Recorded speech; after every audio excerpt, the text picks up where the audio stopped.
Couples wishing to adopt a child whose birth parents continue to be unfit to look after that child may face fewer challenges in future. A bill introduced in Parliament today by the Social and Family Development Minister Masagos Zulkifli will specify more grounds so that the adoption process may go ahead even without consent of the child's birth parents. Around 400 adoption applications are processed in Singapore every year. One example is the Gan family.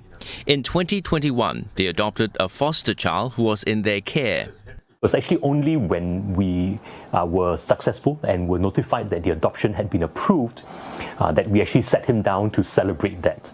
As part of that, we gave him a new name, we had a party, everybody came together and really celebrated that process of adoption together.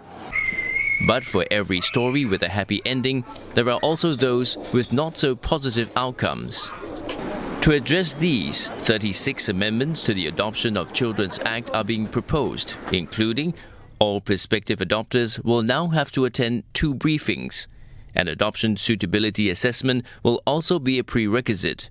If any false information is found, the ministry will be empowered to revoke the inaccurate assessment. When it comes to the adoption process, any related offences committed outside of the country may be dealt with as if the offences were carried out here. Restrictions will also be added so that those who were convicted of serious offences will not be eligible to adopt by default. Transparency will also be encouraged. Any cost to do with adoption-related services must be made public by agencies. We have really more a transparent fee structure, and you also have the detailed breakdowns with like the receipts that accompanying all these payments.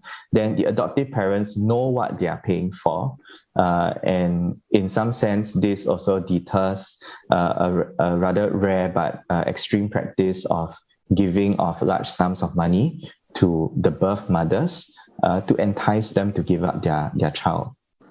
As for children who have been in foster care for many years, experts say adoption is their best interest so that they can grow up in a stable and loving family.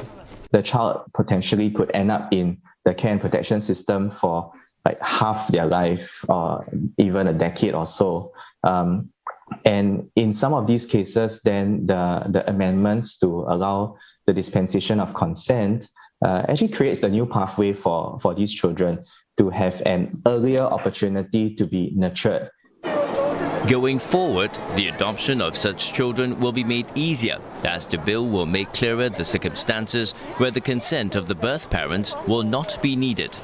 For example, if they had intentionally hurt the child or were unable to care for him. The bill is expected to be debated next month. The proposed changes will kick in next year if passed by Parliament.